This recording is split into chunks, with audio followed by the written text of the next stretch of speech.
Welcome back to our channel. Welcome. I'm Lisa. And I'm Eric. What are the words today, Eric? Is to get up. The first word today is particular. Particular. Particular. It means something that is specific or special. For example, if you like a particular kind of music, it means you like a specific type that is special to you. I see. So, if I say I want a particular book from the library, it means I want a specific one? That's right, Lisa. Now let's listen to a dialogue using the word particular. Excuse me, I'm looking for a particular dress I saw in your online store. Sure, can you describe the dress for me? It's a long red evening gown with a lace trim. Ah, I know the one you're talking about. It's a very particular dress, and we only have one left in stock. Let me show you where it is. In this dialogue, the customer is looking for a specific, unique dress that she saw online. Yes, and the salesperson understands that it's a particular dress because it's different from the others and there's only one left. Lisa, have you ever searched for a particular item like the customer in the dialogue?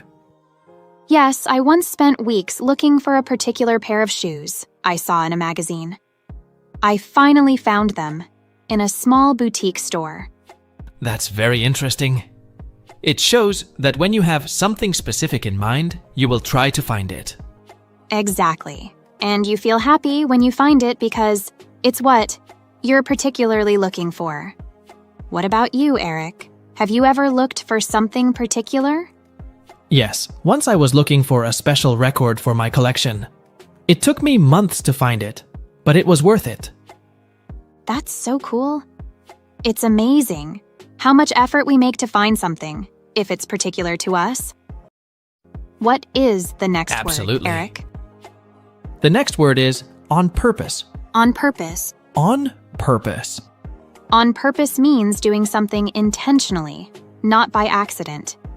When you do something on purpose, you do it because you want to.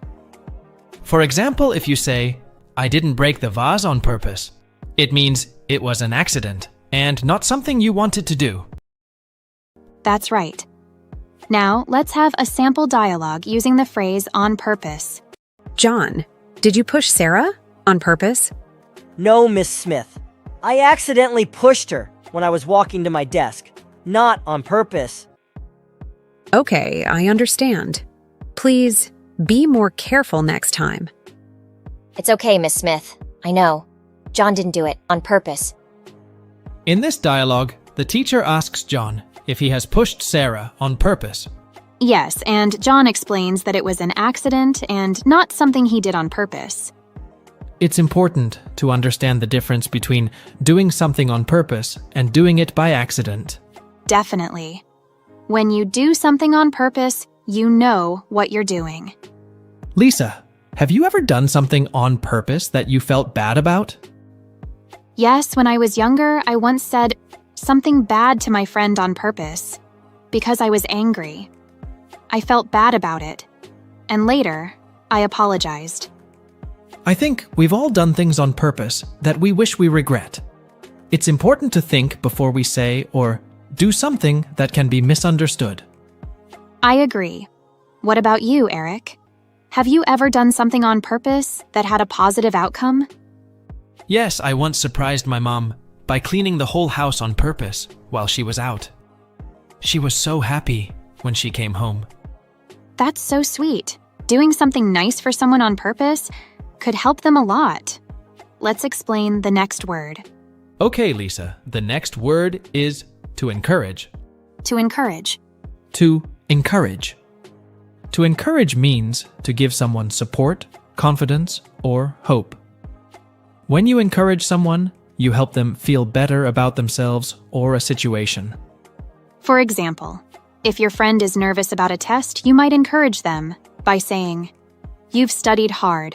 I believe in you. You can do this." Exactly. Encouraging someone can make a big difference. Now, let's have a sample dialogue using the word encourage. How was the presentation, Rosa? Well, I was very nervous about speaking in front of everyone at the beginning. Then, my teacher said, "You've worked really hard on your presentation, haven't you? I believe in you. You know this topic well." So did she encourage you? Yes, she did. I went there and shared what I know very well. In this dialogue, the teacher encourages the student because she is very nervous. Yes, the teacher gives the students support and confidence to keep trying and not give up. To encourage someone can be really powerful, especially when someone is having a difficult time. Lisa, have you ever encouraged someone who needed you? Yes, my little sister was trying to do her math homework once, and I encouraged her to keep practicing and not give up. And she got a good grade on her test. That's wonderful. Has anyone ever encouraged you when you needed it? Yes, when I was learning to ride a bike, my dad encouraged me and helped me believe in myself. He gave me the confidence to keep trying until I finally learned how to ride. That's a great example. To encourage someone is a powerful tool that we can use to help others. I couldn't agree more. So, Eric, can you give more examples of how to use the word encourage in a sentence? You could say, "I want to encourage my friend to follow her dreams." Or, "The teacher has encouraged the student to do better in class." Those are excellent examples. Okay, Eric, can you explain the next word? The next word is to ignore. To ignore. To ignore.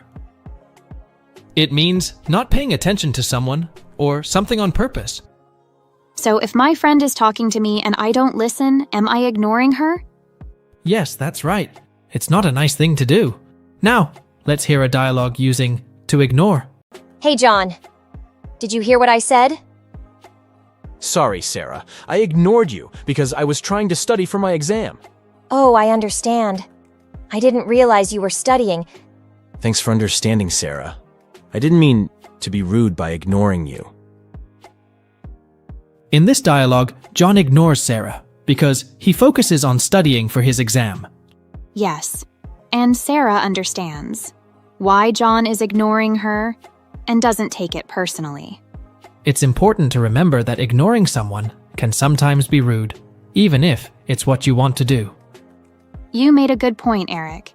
It is always better to communicate rather than ignore someone and let them know if you need to focus on something else. I agree. Lisa, have you ever been in a situation where you had to ignore something or someone? Yes, when I was studying for a big test, I had to ignore my phone notifications so I could concentrate. It was hard, but it helped me focus. That's a great example of when ignoring something can be helpful. What about being ignored?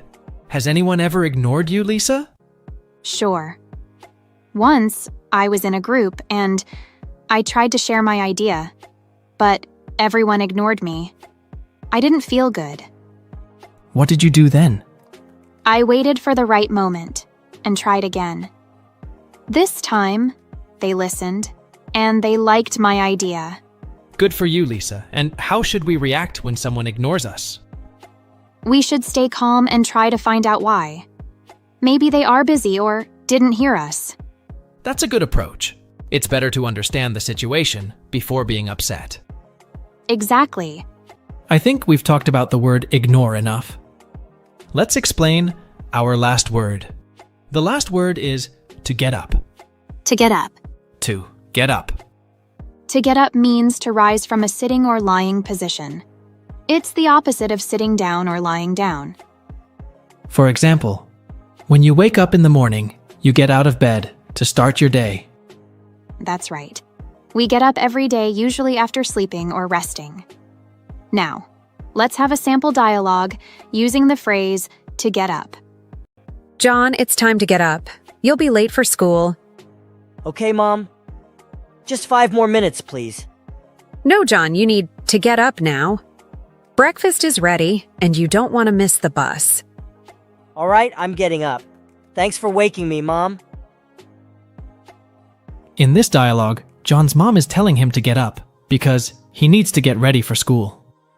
Yes, and he knows he needs to get up and start his day. Getting up can be challenging sometimes, especially if you're tired or not feeling well. That's true. But it's important to get up and start the day, even if it's difficult. Definitely.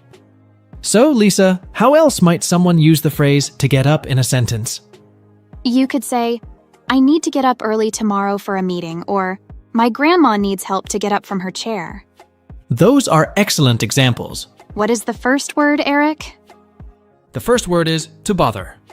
That's a common word. Absolutely, Lisa. To bother means to make an effort to do something, often when it might be easier not to. It can also mean to cause someone to feel troubled, worried, or upset. Could you give us an example dialogue, Eric? Sure.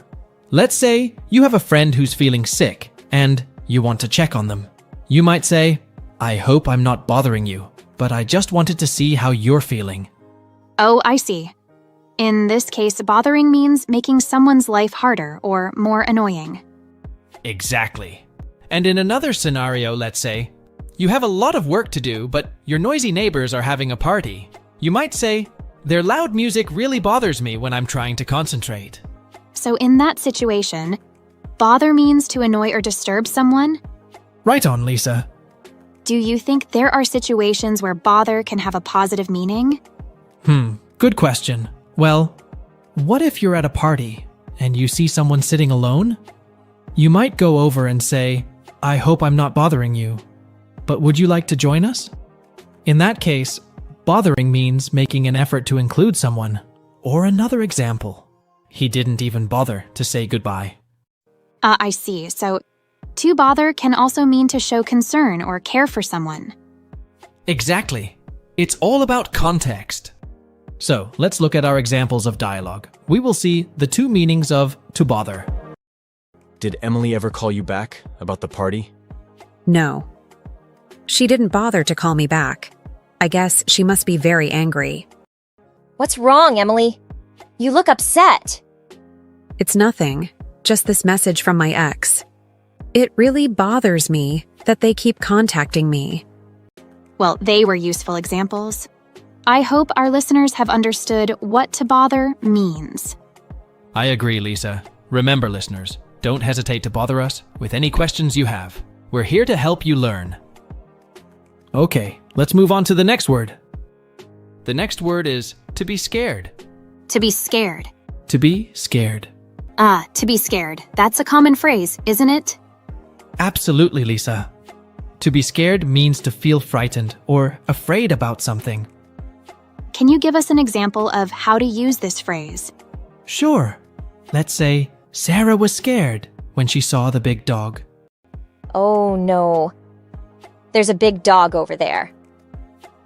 Don't worry, Sarah. He looks friendly. I know, but I'm still scared. It's okay. Let's walk on the other side of the parks. That was a great example, Eric. So in the dialogue, Sarah was scared because of the big dog, right? Exactly, Lisa. She felt frightened or afraid when she saw the big dog. Is it common for people to feel scared of dogs? Well, some people might feel scared of dogs if they had a bad experience with them in the past, or if the dog is really big. That makes sense. And don't let being scared of making mistakes stop you from learning English or anything new. Making mistakes is a part of the learning English journey. Okay, let's move on to the next word. The next word is try on. Try on means to wear clothes or shoes to see if they fit or if you like how they look on you. Can you give us an example of how to use this phrase? Of course. Let's say, I'm going to try on this dress to see if it fits. Which one should I buy? Why don't you try them on and see which one looks better? Good idea. I'll try on the red one first. Great. I'll wait here. That was a clear example, Eric. So, in the dialogue, Jenny could not decide which dress to buy, correct?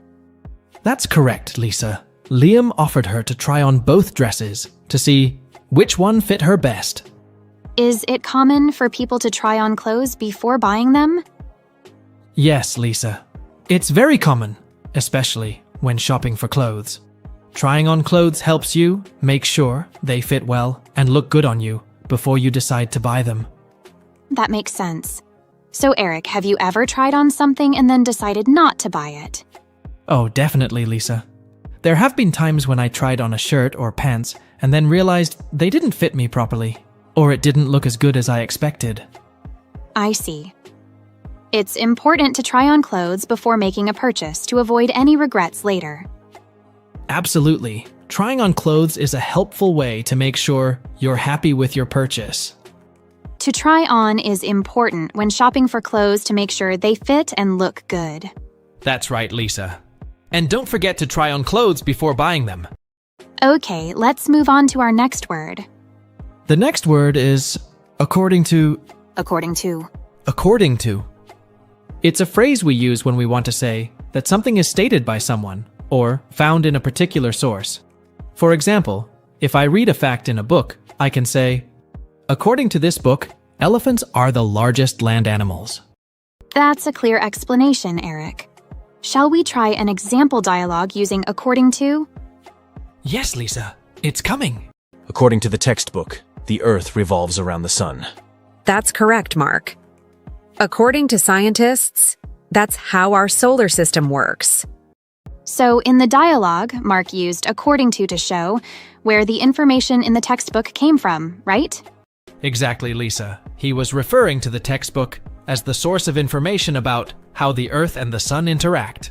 Is according to used only for information from books or experts? Not necessarily, Lisa. You can use according to for information from various sources, like articles, websites, or even people's opinions. For example, according to reviews, the best restaurant in town is Italian. So you're showing people's opinions about the best restaurant. Exactly. I'm sharing what people believe about the best restaurant in town. Well, it seems like according to is a useful phrase for sharing information or opinions from different sources. Absolutely, Lisa. It helps us give credit to where the information or opinion comes from. By the way, have you ever corrected someone who used according to incorrectly, Lisa? Yes, once my friend said according to me, but I explained that it was wrong. We use according to for other sources and third parties, not ourselves. That's a good point, Lisa.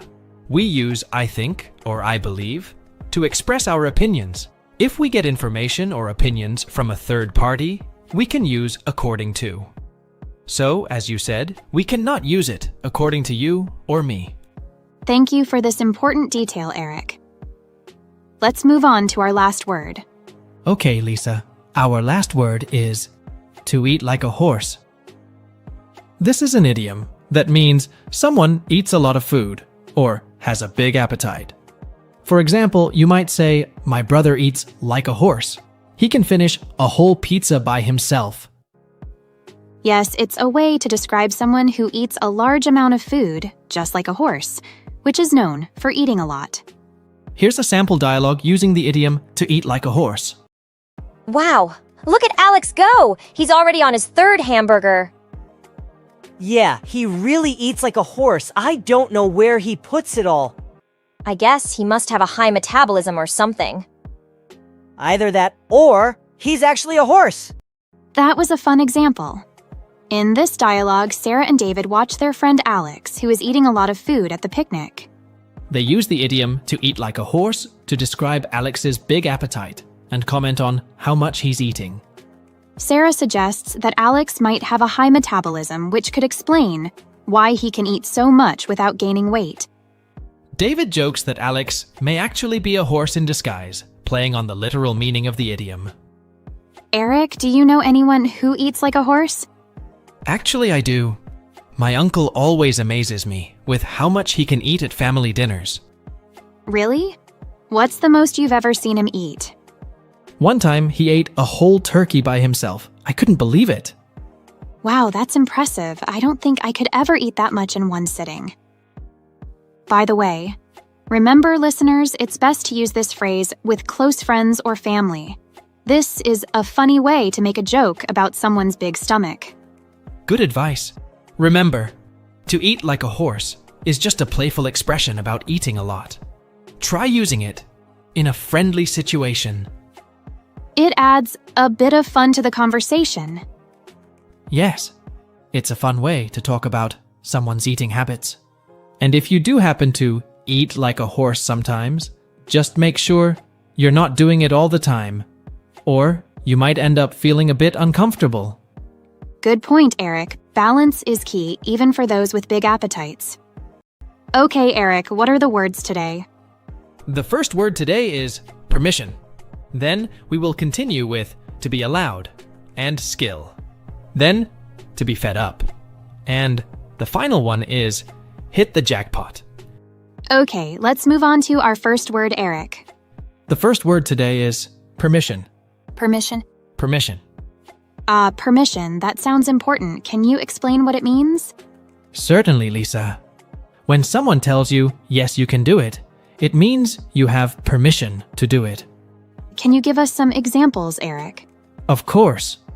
Imagine you're a student in class and you want to go to the restroom. You might raise your hand and ask the teacher, "Can I go to the restroom, please?"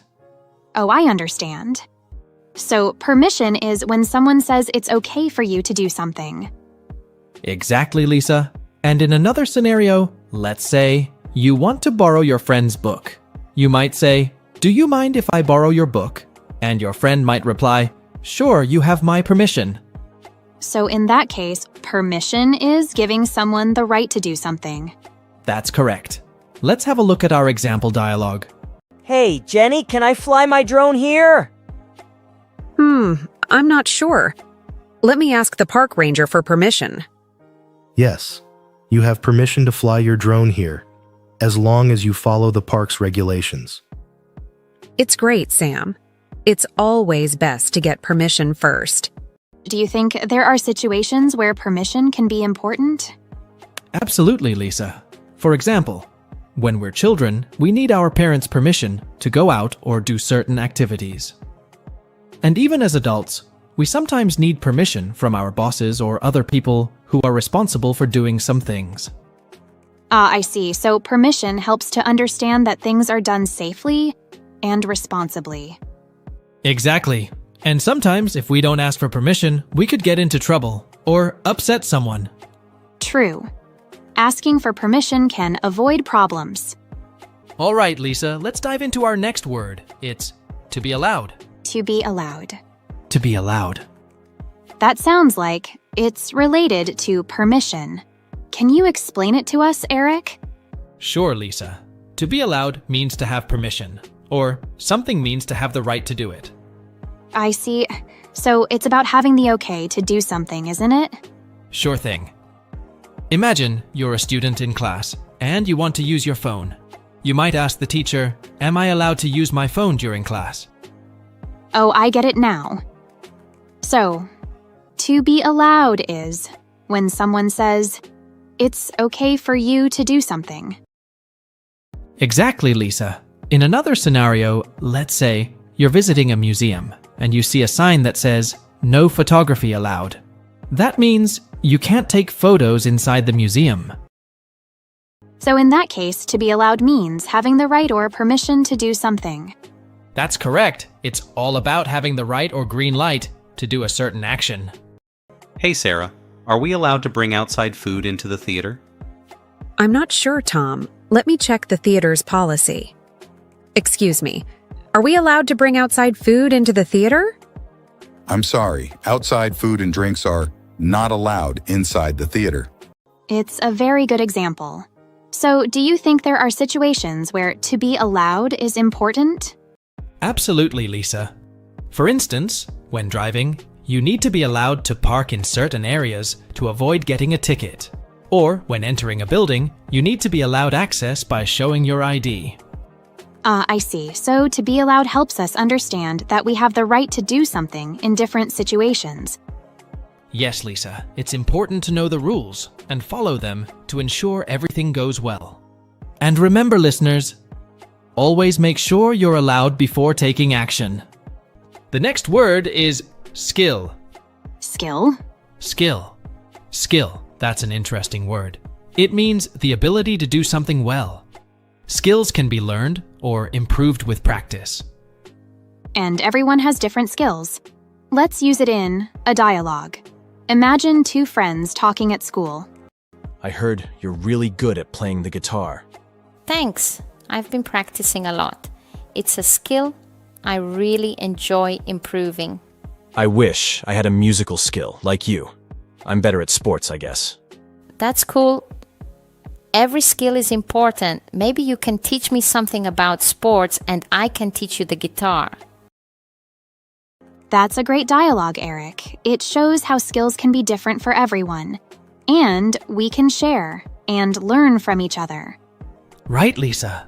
What skill are you proud of? I'm quite good at drawing, I think. It's a skill I've been practicing since I was a kid. How about you, Eric? For me, it's cooking. I love trying new recipes and improving my cooking skills. It's fun to see the progress. That's fantastic, Eric. Sharing your skills with others can also bring a lot of joy. Remember, everyone, no matter what skill you want to learn or improve, it's all about practice and patience. Well said, Lisa. Whether it's drawing, cooking, playing an instrument, or sports, every skill is valuable. Keep practicing, everyone. Okay, let's move on to our next word. The next word is to be fed up. To be fed up. To be fed up. To be fed up? What does that mean? It means to be very tired of something, or to be annoyed because something has been happening for too long. Can you give us some examples? Sure. Imagine two friends talking. One friend says, "I am fed up with this rain. It's been a week." And the other friend might say, "Me too. I want to see the sun again." That's right. They are both tired of the rain. Can we use to be fed up in other situations? Yes, like when you have too much work. You might say, "I'm fed up with all these reports." So, it's not just about the weather or small things. Correct. It can be about anything that makes you feel tired or annoyed. So let's see it in an example dialogue. I'm so fed up with this old computer. It keeps crashing, and I can't get my work done. I know what you mean. I'm fed up with the slow internet connection in the office. It's driving me crazy. We should talk to the boss about upgrading our equipment. I'm tired of dealing with these issues every day. That's a great example, Eric. It shows how people can be fed up with different things in their working lives, like technology problems at work. Definitely. When you're fed up, it often means you've been patient for a while, but have finally reached your limit. People often do something or make some changes when they are fed up. Lisa, have you ever been fed up with something? Yes, once I was fed up with the noise from my neighbors' late-night parties. I finally knocked on their door and explained the problem. Luckily, they were understanding. It's good that you found a solution. I remember being fed up with my old phone constantly crashing. I decided to save money for a new one, and it was totally worth it. Feeling fed up can definitely motivate us to solve problems. But it's also important to handle the situation calmly and respectfully. Right, Lisa. It's okay to feel fed up, but how we express it and solve the issue is key. Remember, everyone, if you're fed up with something, try to solve it in a positive way. Wise words, Eric. Whether it's talking to someone about a problem or looking for alternatives, there are ways to manage when we're fed up. Definitely. And remember, it's okay to feel this way sometimes. Just be sure to find a positive solution. And we hope our listeners aren't fed up with our podcast. I think they like our podcast, Eric. So let's keep learning together. Can you explain the last word, Eric? The last word is hit the jackpot. Hit the jackpot. Hit the jackpot. Oh, that's a fun one. Hit the jackpot means having a big success or suddenly winning a large amount of money, especially in gambling. But it can also mean having great success in other areas of life. Right, Eric. It's like being very lucky or successful. Let's show an example with a dialogue. Guess what? I got that job I applied for, and the salary is even higher than I expected. Wow, congrats. It sounds like you really hit the jackpot with this new job. Thanks. I feel really lucky. It's like all my hard work has finally paid off. That dialogue was spot on, Eric. Sarah literally hit the jackpot by getting that job.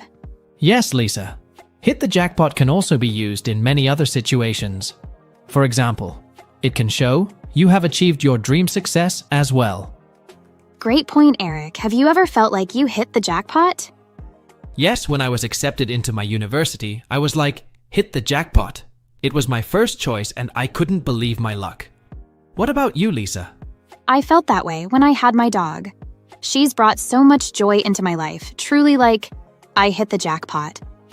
Those are both great examples of how hit the jackpot can be more than just about money. It's about feeling incredibly lucky or happy about an outcome. Exactly. It shows that success can come in many forms and sometimes. Well said, Lisa. I hope our listeners find their own ways to hit the jackpot in their lives, in whatever form that may be. Me too, Eric. Remember, everyone, to keep trying and stay positive. Who knows? You might hit the jackpot. True, Lisa. Can you start with the first word? Sure, Lisa. The first word is vehicle. Vehicle. Vehicle. A vehicle is a thing that takes you from one place to another. It can be a car, a bus, a bicycle, or even a boat. That's a good explanation, Eric. Let's see how this word works in a dialogue. Imagine two friends talking. Hey, Mary, how do you go to work every day? I usually take the bus. It's my favorite vehicle to go to work. I see. I prefer riding my bicycle. It's a great vehicle for exercise and is good for the environment, too. That's true. Maybe I should try different vehicles to work sometime. In the dialogue, we heard about two different types of vehicles, a bus and a bicycle. Yes, and they each have their own advantages. Buses can carry many people at once, while bicycles are good for your health and environment. I agree. It's important to choose the right vehicle for your needs. What's your favorite vehicle, Lisa? I love trains. They're comfortable and you can relax or work during the journey. What about you, Eric? I'm a fan of electric cars. They're fast and quiet and better for the environment than gas-powered cars. That's a great point. Technology is improving very quickly. So, in the near future, we will see more and more electric cars on the roads. Definitely. It's exciting to think about how vehicles might change in the future. Maybe we'll have flying cars one day, like in the movies. Who knows? But for now, we have plenty of vehicles to choose from on our way to work, school, or adventure. That's true. Remember, a vehicle is something that takes you from one place to another. It can be big or small, fast or slow, but it helps us get where we need to go. Exactly, Lisa. It was a good repeat explanation. Okay, let's move on to the next words. Okay, Eric, can you explain the next word, please? Sure, Lisa. The next word is public transportation. Public transportation. Public transportation. It means a system of vehicles, such as buses and trains, that work at regular times on fixed routes and are used by the public. Exactly, Eric. Now, let's listen to a dialogue where John and his friend Mary are talking about using public transportation in their city. Hi, Mary. How do you usually get to work? I take the bus, John. It's a public transportation service that is very close and drops me off right at my office building. Oh, that sounds easy. I also want to use public transportation, but I'm not sure about the routes and times. Don't worry, John. You can find all the information online or at the bus stops. Plus, using public transportation can save you money and it's better for the environment. That's true, Mary. I will definitely think about it. Thanks for the advice. So, Lisa, have you ever used public transportation before? Yes, Eric, I have. I use the subway every day when I lived in the city. It was easy and cheaper, and I didn't have to worry about traffic. That sounds great, Lisa. What advice would you give to someone who's thinking about using public transportation for the first time? First, you should plan your trip ahead of time. And you should always have some change or a transportation card ready and be patient, especially during rush hours.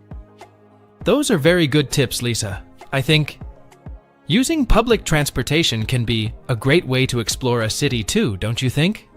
Absolutely, Eric. It allows you to see a lot more of the city, and it is a more practical way to travel. I think it's certainly better for the environment than everyone driving their own car. I agree, Lisa. Remember, listeners, public transportation is a great way to travel around the city. Okay, let's move on to the next word. The next word is commute. Commute. Commute. What does it mean, Eric? To commute means to travel from your home to your workplace and back. People usually do this every day or regularly for work or school. It's something many people do every day. That's right. You can commute by car, bus, train, and bicycle, or even on foot. Okay, let's hear an example dialogue with the word to commute. Hey, Tom, how long does it take you to commute to the office? It usually takes me about 45 minutes. I commute by train. Oh, that's quite a long time. I'm lucky that I only have a 20-minute commute by car. Yes, but I don't mind. When I commute, I read or check my emails. In the dialogue, we heard about two different ways to commute, by train and by car. Yes, and we also learned that commuting times can change depending on where you live and work. When I was working at my previous job, I had to commute for an hour each way. It was tiring, but I used this time to listen to podcasts and make it more enjoyable. Wow, that's a long time to spend commuting every day. I'm glad my commute is shorter now. Do you think there are any ways to commute, Eric? Well, some people enjoy the time alone to relax or prepare for the rest of the day. And if you commute by public transport, you can use the time to read, work, or catch up on sleep. That's true. But I think commuting for a long time can also be stressful and tiring. It's important to find some activities when you commute. Agreed. There are many ways to make commuting more enjoyable. They might be listening to music, reading a book, or even learning a new language. And if possible, it's great to find ways to shorten your commute, like living in a closer location to work, or finding a job with a shorter travel time. Absolutely. Commuting is a part of daily life for many people, but it doesn't have to be a negative experience. That's right. Remember, to commute means to travel regularly between your home and work or school. It's something that many of us do every day. Thank you for repeating the meaning of commute, Lisa. You're welcome, Eric. Let's move on to our next word. Okay, Lisa. The next word is rush hour. Rush hour. Rush hour. When most people are going to or from work, it is called rush hour. And the roads and public transit are absolutely very crowded. It usually happens twice a day, once in the morning and once in the evening. Yes, Eric. The roads and public transportation are very crowded, and it can take longer to reach your destination. Now, let's have a look at the example dialogue. Why is the train so full today? It's rush hour, Sarah. Everyone is going to work. Ah, I see. It's my first time traveling this early. Yeah, it's always like this. During rush hours, everywhere is crowded. That was a good example, Eric. Sarah was surprised because it was her first time traveling during rush hour. Right, Lisa. Now, let's talk a bit about it. Have you ever traveled during rush hour, Lisa? Yes, I have. It's very crowded. I prefer to travel at other times. What about you, Eric? I travel during rush hour every day. It's busy, but I'm used to it now. Lisa, why do you think cities have rush hour? Good question, Eric. I think it's because most people have similar work hours. So they all travel at the same time. That makes sense. What advice would you give to someone traveling during rush hour for the first time? I'd say be patient and give yourself extra time. It's going to be crowded. And you, Eric? I agree. Also, maybe try to find something to do, like listening to a podcast. It makes the time go faster. They can listen to our podcast if they learn English, by the way. Absolutely. Great advice. Rush hour can be difficult and tiring, but it's part of city life. People can leave for work early or work from home if they can. That's a good idea. I think it's important to find ways to reduce the stress of rush hour as much as possible. Okay. Eric, what is the last word today? Our last word is give a lift. Give a lift. Give a lift. To give a lift means to take someone in your car to the place they want to go. It's like helping someone take to their destination. Let's hear an example dialogue using give a lift. Hey, Mike, I missed my bus. Can you give me a lift to school? Of course, Sarah. I'm happy to help. Jump in. Thanks so much, Mike. You're a lifesaver. That was a great example, Eric. Mike helped Sarah by giving her a lift to school because she missed her bus. Exactly, Lisa. Now, let's have a little chat about it. Lisa, have you ever given someone a lift? Yes, Eric, I have.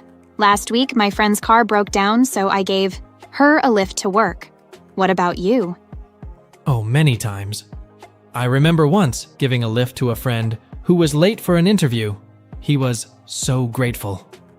That's very kind of you, Eric. Giving a lift can really help someone out. True, Lisa. It's a simple act of kindness. Do you think giving a lift is common in many places? Yes, I think in many places people give lifts to their friends or family. They sometimes help even people they don't know well. It shows how small actions can make a big difference in someone's day. I totally agree, Eric. Giving a lift is not just about driving someone somewhere. It's about helping them when they need it. That's a great point, Lisa. So everyone, remember, the next time someone needs help getting somewhere, you can offer them to give a lift. Great! Okay, Eric, can you start with the first word? In this section, the first word is benefit. Benefit. Benefit. Oh, that's a good word. A benefit is something good that helps you, like an advantage. Yes, exactly. It's very similar to advantage. It is like when something makes your life better or easier. For example, eating healthy food has many benefits that make you feel good. Let's use benefit in a short dialogue. Imagine two friends talking in a park. Hey Tom, have you started using the new health app I told you about? Yes, I have. It's really great and has a lot of benefits. I am writing down what I eat and how much I exercise. That's good to hear. What benefits have you noticed? Actually, yes, I feel more energetic and I've lost some weight too. That's wonderful. Following your routine can be very helpful for your health. That was a nice example. So, Tom saw the benefit of using the health app because it helped him feel better and lose weight. Now, Lisa, can you think of something that is a benefit of learning a new language? You can meet people from different countries if you learn a new language. That's a big benefit, right? Absolutely. Understanding and speaking another language can open up so many doors for you. Or, can you think of the benefits of exercise, Lisa? Sure. Exercise can make you stronger and help you sleep better. Those are important benefits. Yes, they are. It also shows how much benefit the things we do, or the decisions we make have. Try to use the word benefit in your own sentences and think about the benefits in your life. Right. Today, we learned about the word benefit. Remember, a benefit is something good that helps you. Okay, let's move on to our next word. What is the next word, Eric? The next word is to wake up. To wake up. To wake up. To wake up means to stop sleeping and become awake. For example, I usually wake up at 7 o'clock in the morning. That's right, Eric. Now, let's have a sample dialogue using to wake up. Tom, it's time to wake up. You'll be late for school. Just 5 more minutes, Mom. I'm still sleepy. No, Tom. You need to wake up now and get ready. Breakfast is waiting for you. Okay, Mom. I'm waking up now. In this dialogue, the mother tries to wake up her son Tom so that he will not be late for school. Yes, and Tom wants to sleep a little longer, but his mother wants him to wake up and get ready for the day. Eric, what time do you usually wake up in the morning? I usually wake up around 6:30 a.m. How about you, Lisa? I wake up a bit later, around 7:30 a.m. Do you find it easy to wake up in the morning? Not always. Sometimes I feel very sleepy and want to stay in bed longer. But I know I have to wake up and start my day. What helps you wake up in the morning, Lisa?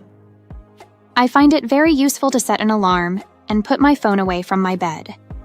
When the alarm goes off, I have to get out of bed to switch it off, and this helps me to wake up. That's a smart idea. It makes you get up and really wake up. Do you use the sleep button? Sometimes, on weekends, I might press the snooze button once or twice. What about you, Eric? How do you wake up early? I drink a big glass of water before I go to bed. It helps me wake up early and feel energetic. Interesting. Drinking water is a good tip. It seems healthy and helpful for waking up. Exactly, Lisa.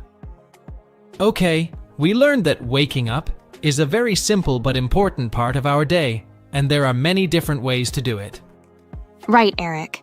Waking up early can be easy for some people and hard for others.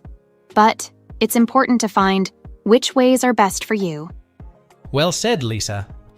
Thanks for the great conversation about to wake up, Eric. You're welcome, Lisa.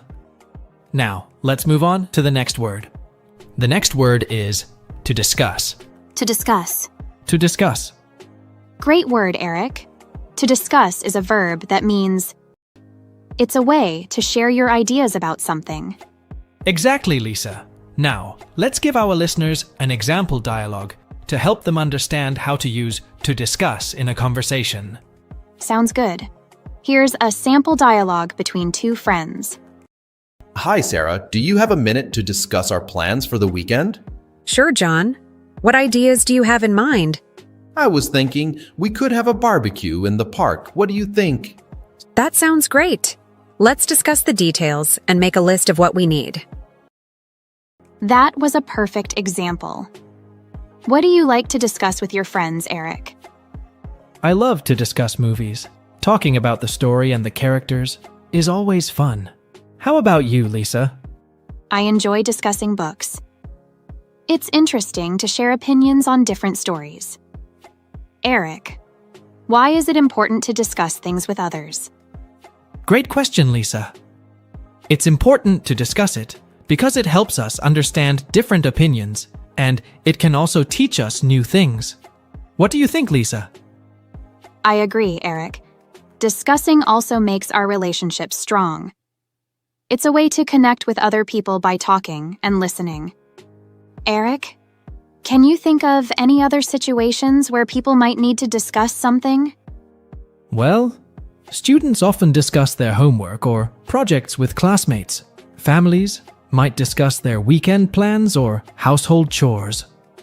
Those are good examples, Eric. Or, friends might discuss their hobbies like books or movies they enjoy. True. Discussing is a big part of our daily lives and relationships. It sure is. Thanks for explaining the word to discuss, Eric. I think our listeners will find it helpful. I hope so, Lisa. Let's move on to the next word. It's to be annoyed. To be annoyed. To be annoyed. What does to be annoyed mean, Eric? To be annoyed means to feel bothered or upset because of something or someone. It's not a strong, angry feeling, but it can make you feel a little upset. Oh, I see. Can we have an example of dialogue with the word annoyed? Of course. Let's set the scene. Imagine you're in a library and you are trying to study.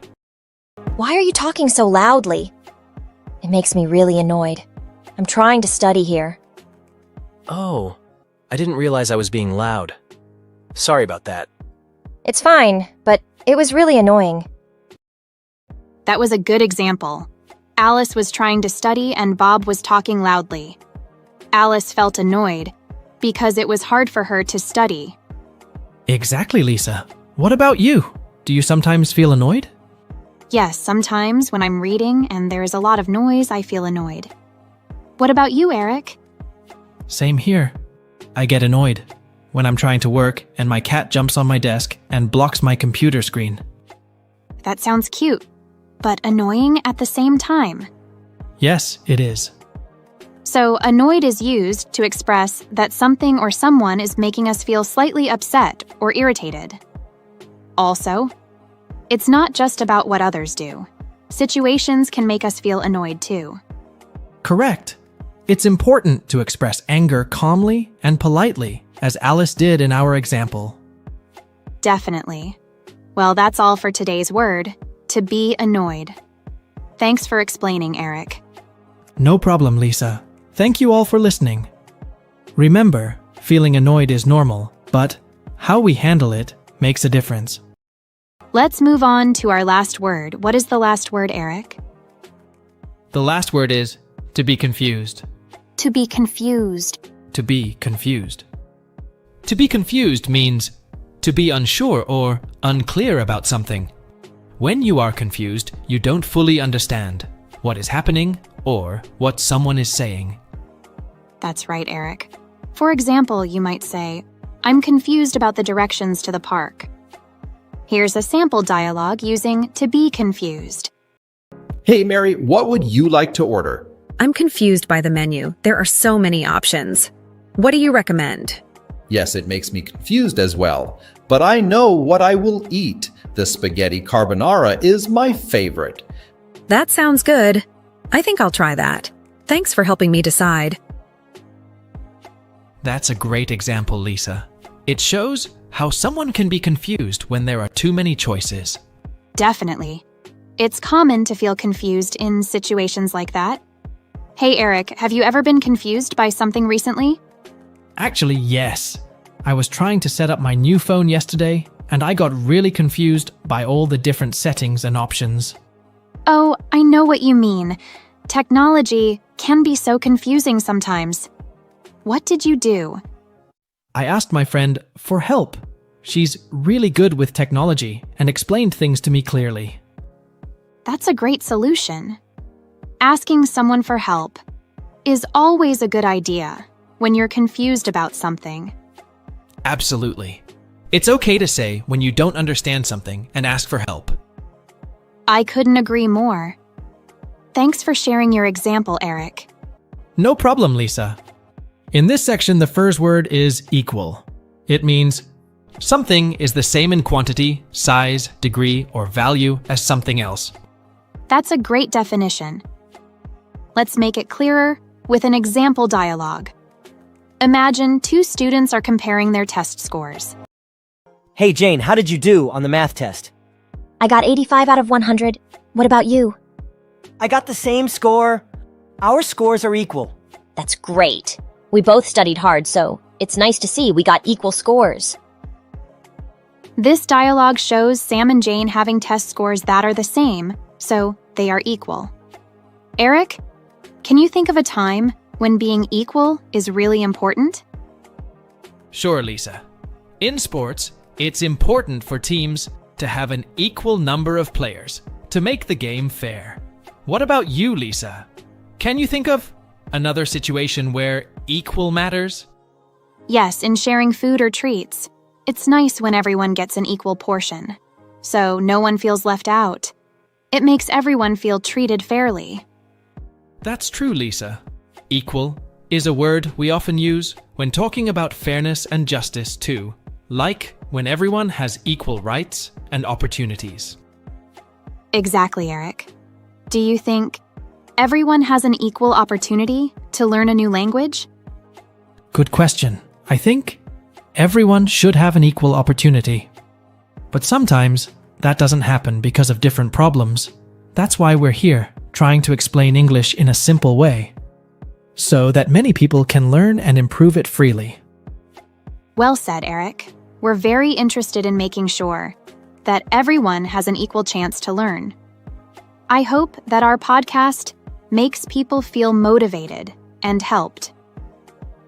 So, let's summarize today's word. Equal means the same In number, size, degree, or value? Yes, Lisa. We use it a lot in English to talk about fairness and justice. Okay, Eric, let's move on to the next word. What is it and what does it mean? Oh, Lisa, that's a great word. The next word is balance. Balance. Balance. Balance means keeping everything equal, like not falling when standing on one leg or not focusing on one thing only. Can you give us an example of a dialogue where the word balance is used? Sure. Let's say there are two friends, Tom and Alex. Tom is talking about how he manages his time. Hey Alex, how are you doing well in school? Do you still spend time on football and video games? Well, Tom, it's all about balance. I have a balanced plan every week. I try to find a balance between studying, training for football, and playing some games. That sounds clever. I'm always playing games, and then late at night trying to finish my homework. I guess I don't have a good balance between the two. Your activities should be in balance. This can help you feel less stressed and more successful. That's a good example, Eric. Balancing activities is very important. Absolutely, Lisa. Do you think it's easy to get a good balance in life? No, Eric, not always. It takes work and preparation, but it's worth it. Alex said that making a plan can be very helpful in the dialogue. Right. Do you find a good balance between your hobbies and work, Lisa? I try, Eric. Sometimes I have to change something to find a better balance, but it helps me feel happier and more relaxed. How about you? I'm learning to find balance better. Keeping the balance between what's important and what's not helps me make better use of my time. That's a good point, Eric. It's very important to have a balance of activities. Exactly. Do you have any final thoughts about balance before we move on, Lisa? Finding the right balance in different areas of your life can bring happiness and success. You should make an effort to find it. Well said, Lisa. That's all for balance. Let's move on to our next word. Okay, Eric, what is the next word? The next word is to be worth it. To be worth it means that something is good or important enough to make the cost, effort, or time right on it. Or, if something is worth it, it means it is good enough to make extra effort. For example, if you say, the movie was worth the wait, it means that the movie was so good that you don't mind waiting a long time to see it. Now, let's have a sample dialogue using to be worth it. Wow, the line to get into this restaurant is so long. We've been waiting for almost an hour. I know, but I heard the food here is amazing. I think it will be worth the wait. I hope you're right. I'm starving. That was incredible. The food was so delicious. See? I told you, it would be worth it. That's a great example, Eric. It shows how we can use to be worth it in a real-life situation. Yes, and it also shows that sometimes we have to wait or put in extra effort to get something we really want. Definitely. Can you think of any other situations where we might use this phrase? Sure. For example, if you study hard for a test and get a good grade, you could say, all that studying was worth it. That's a good one. Or if you save up money to buy something special like a new phone or a trip, you might say, it was expensive, but it was worth it. Exactly. It's all about deciding whether the end result makes an effort or cost right or not. I agree. It's important to think about whether something is really worth it before spending our time, money, or energy on it. That's a great point, Lisa. We should always consider if something is truly valuable to us before going after it. Thanks for explaining this word, Eric. I think our listeners will find it very useful in their everyday lives. You're welcome, Lisa. It's always a pleasure to share helpful English words and phrases with our listeners. Okay, let's move on to our next word. The next word is countryside. The countryside is the land outside of cities and towns. It usually has fields, forests, and farms. It's a natural and peaceful place. That's right, Eric. Let's see it in action with an example dialogue. Imagine a family discussing their weekend plans. What should we do this weekend? Any ideas? How about we go to the countryside? It would be nice to get away from the city. Yes, I want to see the animals and run in the fields. And I can take photos. The countryside is so beautiful. This dialogue shows the family decided to spend their weekend in the countryside. It's a good example, Lisa. What do you like most about the countryside? I love quiet and fresh air. It's so relaxing. How about you, Eric? I enjoy the open spaces and the chance to see wildlife. It's a good break from the busy city life. By the way, Lisa, do you think living in the countryside is better than living in the city? That's a tough question, Eric. Both have their benefits. The countryside offers peace and nature, but there are more job options and fun things to do in the city. It depends on what a person likes more. That's fair. The countryside can be a wonderful place to visit or to live if you enjoy a quieter, simpler life. Definitely. And for our listeners, visiting the countryside can be a refreshing experience. Whether it's for a day or a holiday, it's nice to explore and enjoy the outdoors. Well said, Lisa. Remember, dear listeners, the countryside is all about natural beauty, peace, and a break from the noise and chaos of the city. I think it's important to appreciate both the city and the countryside. They both have their own benefits. That's true. And it's always nice to take a break from your usual routine and enjoy something different. Definitely. So, let's summarize the word, Eric. Countryside refers to the rural areas outside of cities and towns, and it's often associated with nature and peaceful scenery. Yes, Lisa. And it's also a great place to get rid of the noise and chaos of the city. Great, Eric. So now we will explain our last word today. What is it, Eric? Our last word today is to give up. To give up means to stop trying to do something often because it's too difficult or because you don't think you can do it. When you give up, you stop making an effort to do something. Let's listen to an example dialogue between two friends, Sarah and Jamie, who are talking about their New Year's plans. Hey, Jamie, how are your New Year's plans going? Not great, to be honest. I really wanted to give up smoking, but it's been so hard.